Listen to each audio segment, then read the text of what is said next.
pasensya na. Eto na nga, thank you so much. Ayan, at eto na up next, mga kapamilya, mga kapatid. Ngayon sasamahan tayo ng ating... before that, I would like to thank, of course, yung ating... Ay, hindi, si Justin, tutulungan niya ako dito. Ang ating Media Relations Manager. Let's give it up for Justin! Ay, walang mic si Justin. Teka lang, I got you. Hi, Ayan. DJ Nikki. Hi po Hello. sa cast ng Nag-aapoy na Damdamin. Ako, excited ng ating friends from the media to ask their questions para sa ating cast members. Ayan. Una, ma'am, like to thank our friends from the media. Alam namin maraming kasabay na media events today, pero nandito kayo. Ayan. For our first set of questions, we have from Random Republica, si Kate Adahar. Hi, good afternoon. Yung question ko, umi-air na yung teleserye for ilang weeks. Ano yung nagpapa-apoy sa character nyo para sa inyo? Me, it's really finding out who I really am, ano ang totoo, ano ang hindi. And, finding love din while finding out who I am. Ako, definitely love. Everything out of love for Lucas. Wow. Love you. Si Lucas, for me, I think hindi pa yata niya nahanap yung love niya para sa sarili niya eh. Kaya nung binigay yon ni Olivia sa kanya, yung true love, hindi yon mawala sa isip niya. So ngayon, feeling niya may second chance siya kasi feeling niya nakikita niya yung patay niyang asawa. It's making him go crazy. Diba? Kasi he's never experienced that kind of love. So I think for Lucas, yun din yun. Ako naman, still searching for truth. Kasi nga, up to now, talaga malaking puzzle pa rin para kay Philip na kung paano namatay yung tatay ko.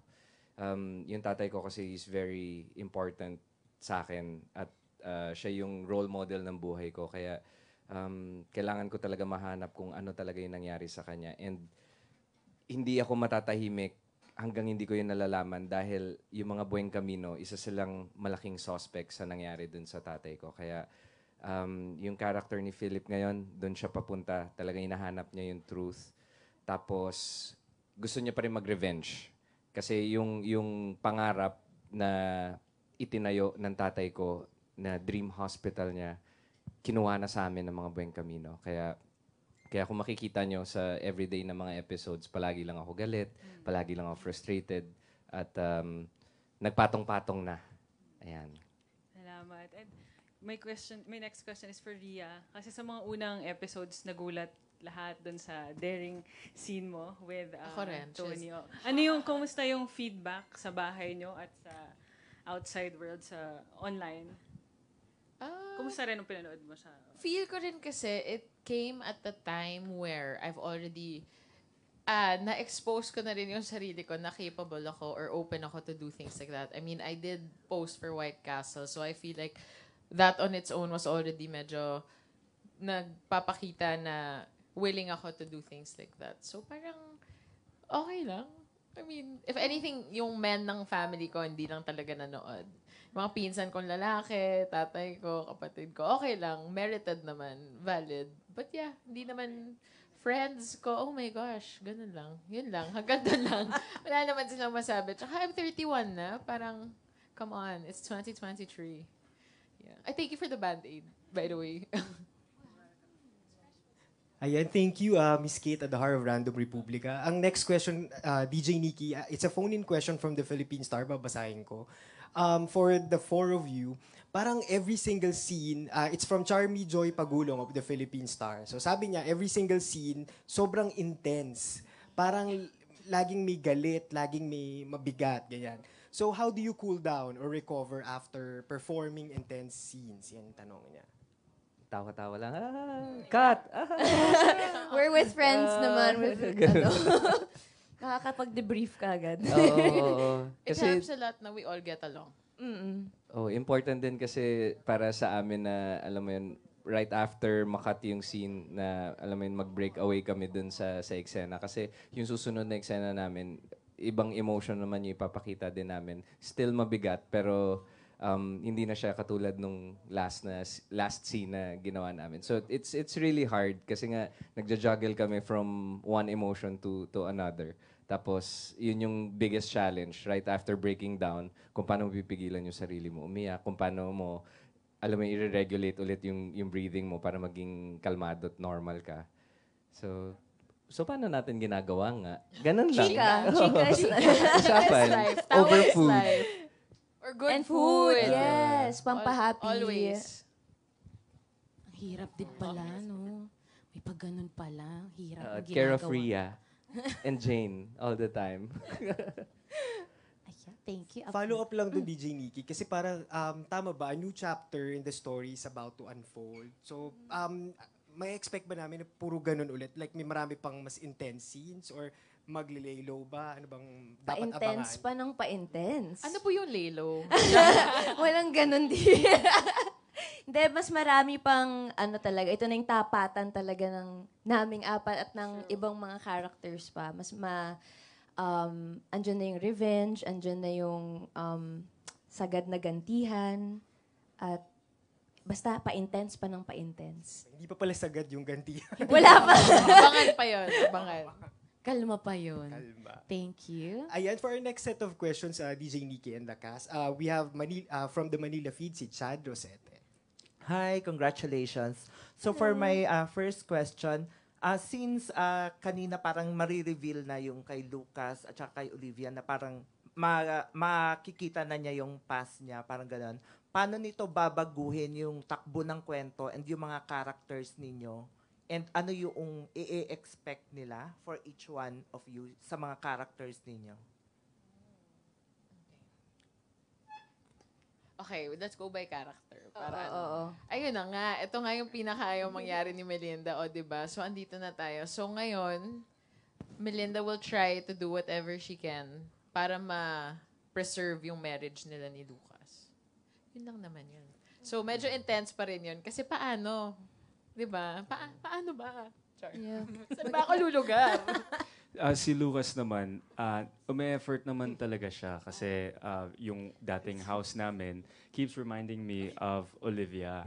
Kaya ako bumili ng bahay na to para makalimutan na siya. Thank you, Lucas. Salamat sa bahay. Sakto, dumating si Claire. And ayaw nga ni Melinda na magkita kami, pero nangyari siya. So, mawawala na naman si Lucas sa sarili niya. Kahit ayaw din naman niyang sadyang saktan si Melinda. So, ayun. Si Philip naman, nung nagsimula yung story, ang intention niya talaga ay gantihan talaga yung mga Bueng Camino. Dahil nga sa pakiramdam ko, sila talaga yung main suspect sa pagkamatay ng tatay ko. So talagang gusto ko silang gantihan. And ang pinakaunang at ang pinakamalakas na ganti na ibibigay ko sa mga Bueng Camino ay nasa kamay ko, na hawak ko siya, si Claire.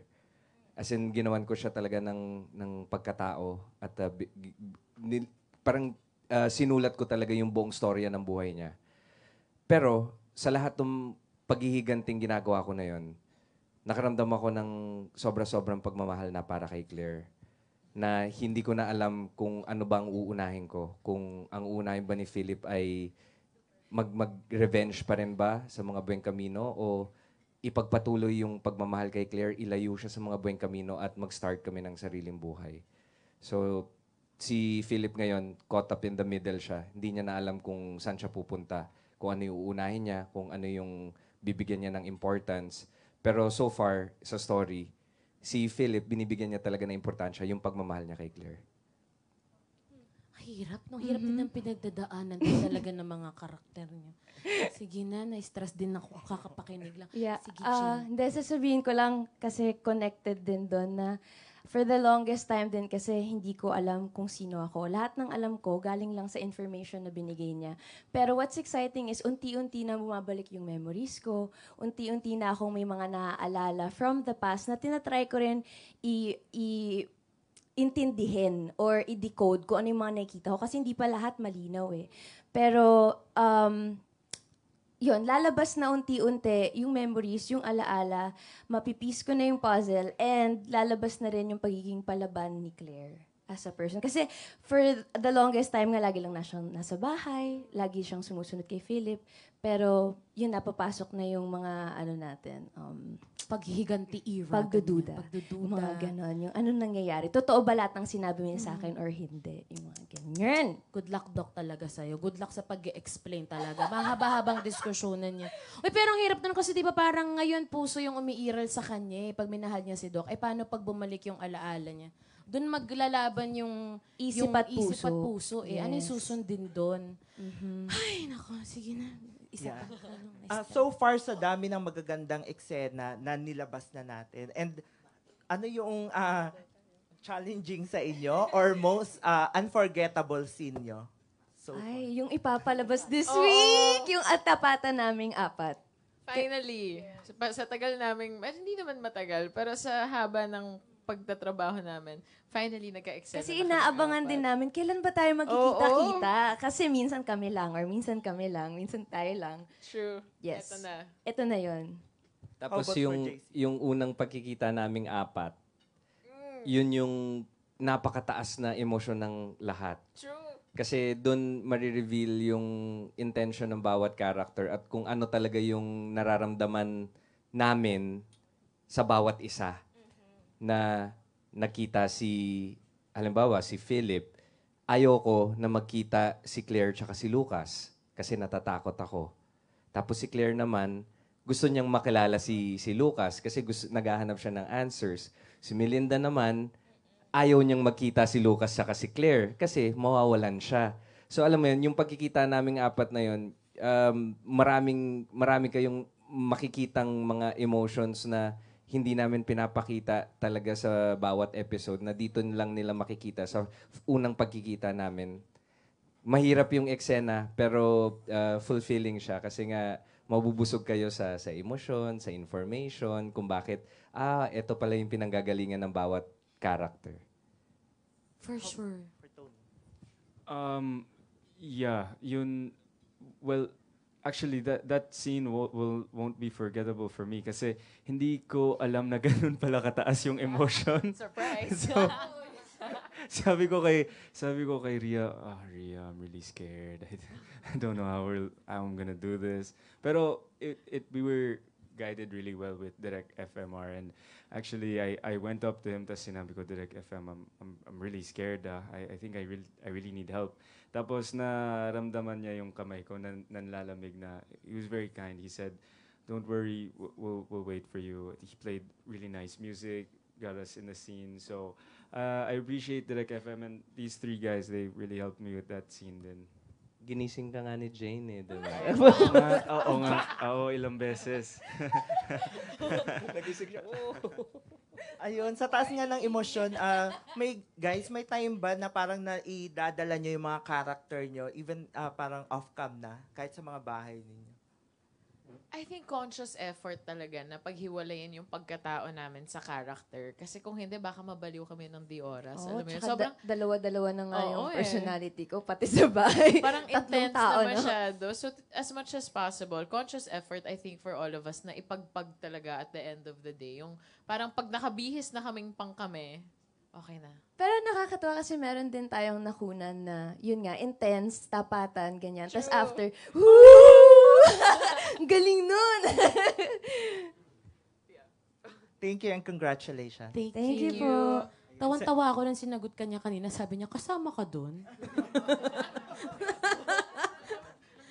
Nilabas natin. Sabi niya, kasama ka? Support! Thank you. Ayan, DJ Nikki. In relation doon sa tanong ni Chad, magbabasa ako ng another phone-in question. Kanina kasi tinanong ko how do you cool down or nadadala nyo ba yung characters yung outside of the set. Yung tanong naman ni Princess Nicole Castro ng One Media Network ay paano naman kayo nagpe-prepare para sa role ninyo? Nagwa-warm up? Paano nga? Day by day. Day by day talaga. And scene per scene. Kasi iba-iba yung requirements per scene, iba-ibang emotions, or iba-ibang mga Iba-ibang pinanggalingan. Oo. And also making sure lang na accurate yung emotional continuity per character before the scene na parang ano bang pinagdadaanan ko dito kasi nga sa sobrang daming weeks and or iba-iba yung emotional continuity kailangan lang we make sure na accurate yung ano namin characters and also grabe din naman mag-set si Direk before a scene eh. Yun nga, yung music, and then he explains well talaga what the scene is for or what your objective is. So, yeah. So, scene per scene and day by day. Ayan. How about the others? Nagkakape ba kayo? Or Ewan ko, siguro pagpasok pa lang namin sa set, sa sinusuot pa lang namin na damit, alam na namin yung character namin. Kasi alam namin na hindi natin to sinusuot everyday. Halimbawa, ito mga damit na to. Ito yung suot ni Claire everyday. Kahit nasa bahay, nasa office, nasa hospital. So in character na talaga kami. Once na nagsuot kami ng costume namin, okay, alam na natin yung character namin. Ako si Philip, siya si Claire, siya si Lucas, siya si Melinda. Ganon. I feel like kami, ang dami na rin naming napagdaanan kasama ng mga character namin. So medyo mas nagiging madali na yung switching from self to character at this point. Pero yeah, of course, like for the scenes that are heavy, you think back to the scenes that you've already shot in relation to that. Pero yeah, I mean, it's a very collaborative set. So yung preparation, feel ko nandun na yun talaga. Alright, sige. Ang susunod na magtatanong, DJ Nikki, kasama rin daw siya sa nag-aapoy na damdamin Ayan si ha. Beats Almacen of Sige. King's Boss. Hello, my co-stars. Check. Congratulations kasi stress ako sa teleserye ninyo. Lalo na yung character ni Philip. Minsan maahawa ka, pero minsan maiinis ka. So my question kasi, ayan, nag-record na. Kasi about revenge, yung gantihan yung serye ninyo. So my question is, when is revenge tolerable? Tama ba? Tama yun. Maganda pakinggan. Tama yun. When is revenge tolerable? Where do you draw the line in revenge? As a person, ayoko kasing nagtatanim masyado ng galit. So parang, kailan nga ba reasonable? Hindi ko masasagot masyado. Siguro kung sobrang grave nung offense sa'yo nung tao. Pero so far, thank God, wala pa akong na-experience na ka-revenge na... Pa-experience mo daw sa kanya. Okay na ako. Okay na ako. Ayan, si Tony. Sometimes maganda siyang isipin na may taong may ginawang malalang masama sa'yo. Tapos gusto mo din mag-take ng revenge. It seems like a nice idea. Pero in the end, ikaw din kasi masasaktan eh. And kung titignan mo yung mga characters namin sa series, nahihirapan din sila sa mga ginagawa nilang revenge. So, May kapalit eh. May kapalit. So, I think learn from Lucas, Melinda, Philip, and Claire na lang. Revenge isn't a good idea. How about you, Jane? I think revenge is deadma. Kasi kapag hindi na siya napapansin, pag hindi mo na pinapansin, kasi may ginagawa sila to provoke you, 'di ba? To get a reaction from you. And pag hindi nila nakuha 'yon, masasatisfy ba sila? Hindi. So ang pinaka best revenge is you don't matter. I don't care kung gusto mo ng anong gusto mong sa akin from me, parang silence by. 'Yon. Yes, JC, na ang character niya ay talagang puno ng paghihiganti. Para sa akin, ang revenge kasi may karma eh. Alam mo yan, sa bawat ganti na ginagawa mo, may way yung universe talaga na ibabalik niya sa yung ginawa mo eh. Kaya ako talaga, as much as possible, you just forgive. Kasi nga, parang, katulad, tama yung sinabi ni Tony, kakaganti mo, ikaw yung nahihirapan din sa uli. Diba? Hindi ka magiging fulfilled kahit anong gawin mo. So, alam mo yun, para sa akin, huwag ka nalang mag-revenge. Diba? Nakakapagod.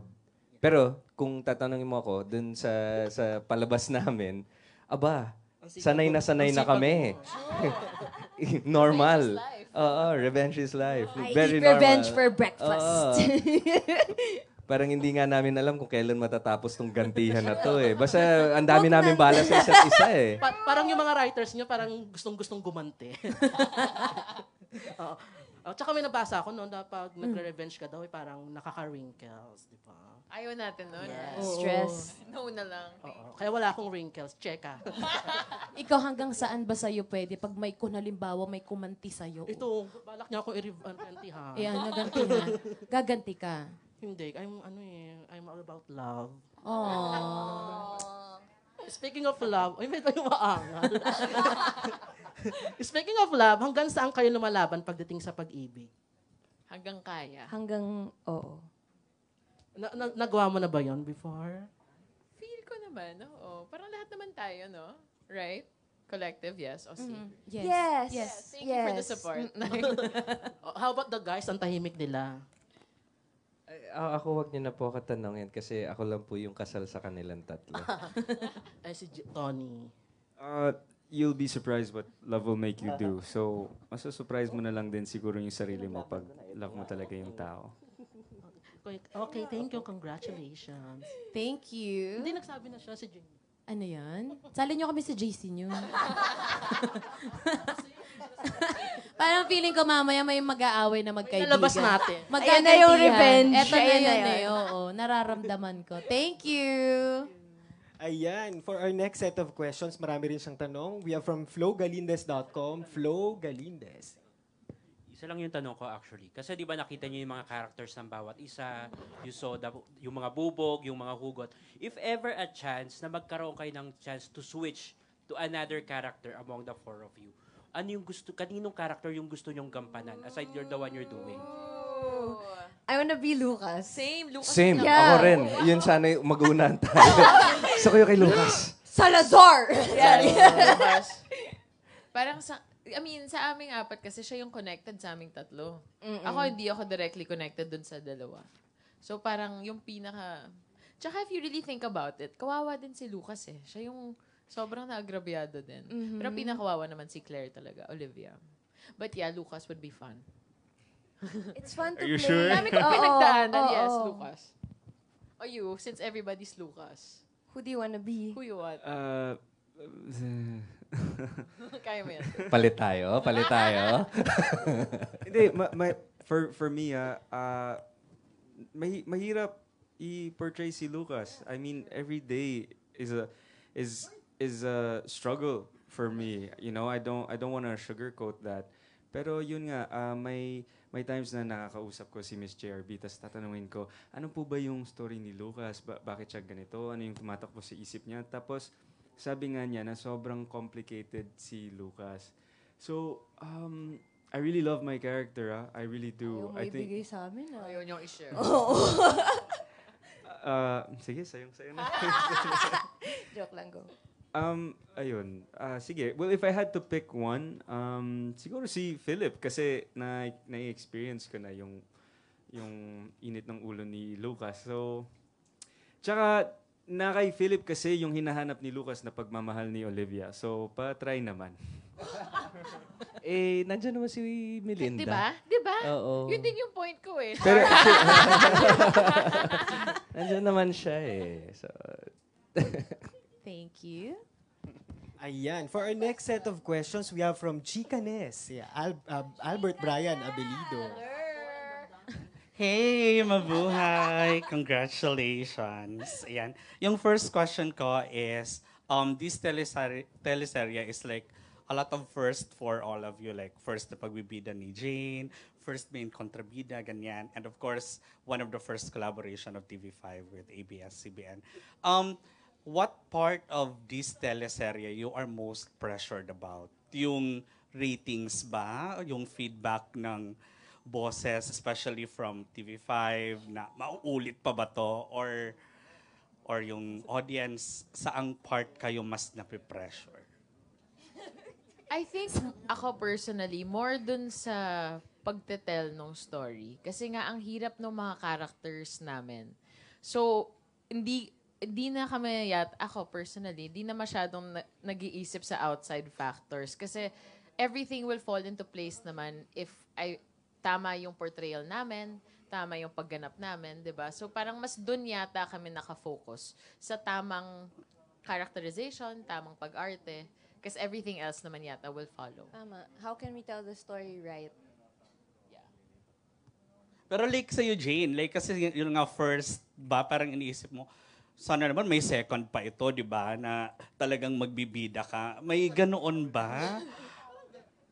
Bakit parang galit ka? Ay, hindi naman. May Siyempre gusto ko revenge. kasi may second pa, at third, fourth. Always naman. Dahil sa lahat naman po ng projects na ginagawa ko, lagi ko naman po binibigay yung best ng best ng best. And always naman din naglo-look forward for the next one. Pero kahit ano pa pong role at kahit ano pa pong character, kung ano po yung responsibility ko as an actor, I will do my best. And bigyan ng justice at syempre pinagkatiwala sa akin yung opportunity na to, yung role na to. So lagi lang go for the gold.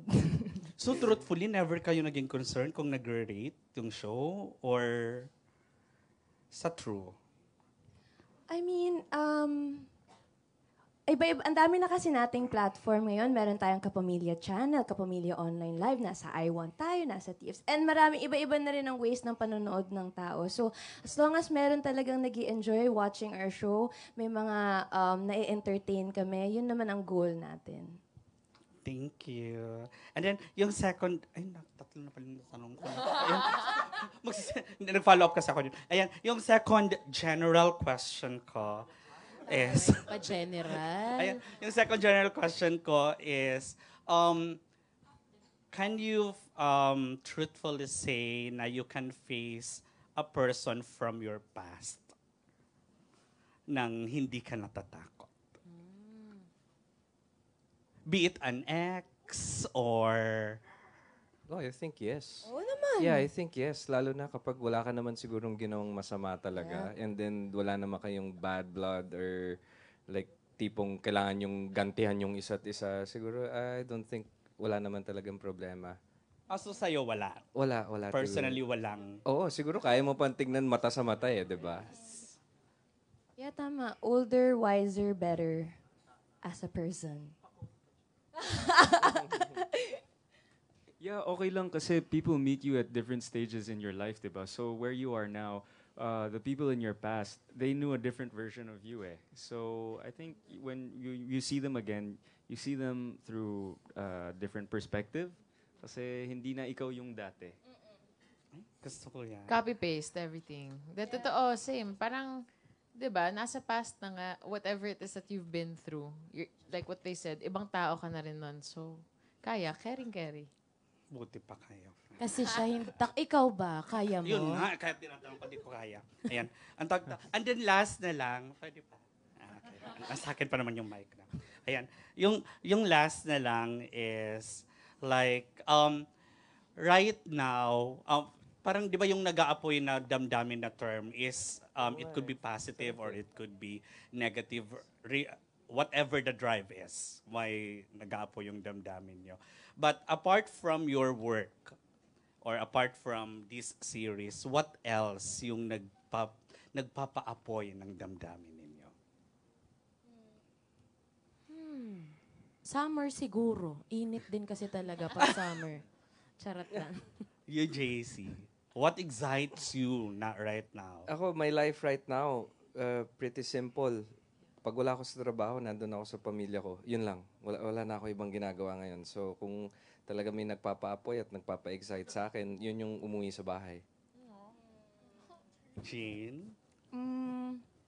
I don't know. Life in general, lahat ng nangyayari sa buhay ko ngayon, lahat ng opportunities na dumarating, this project that I'm in right now, looking forward ako araw-araw sa taping namin, ano mang pwede namin gawin, ano mangyayari sa mga characters. Basta life in general. I'm just happy where I am right now and who I am right now.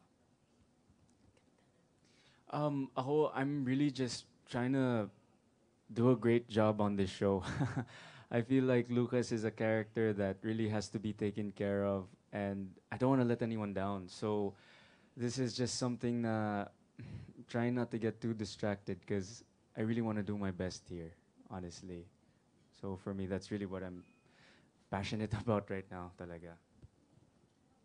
Same, life in general right now, okay yung takbo ng buhay natin, good news. Like, life is good, life is great. So, yeah, this show, everything that's going on outside of the show, madaming nakaka-inspire, maraming nakaka-happy. Thank you. Ganda ng Sana tanong mo. all. Sana all na happy ang life, di ba? Bakit mapag-usapan natin? Huwag na tayo Parang, mag-press oo, ko. Halika upo ka na. kaya Dito ka na. Thank you, Chikanes. Ayan. Ayan, any more friends from the media would like to ask questions? If wala na, there you have it, DJ Nikki and the cast. The questions from the media. Ayan. Thank you so much, Sa oras sa Justin. palayo, Salamat, Justin.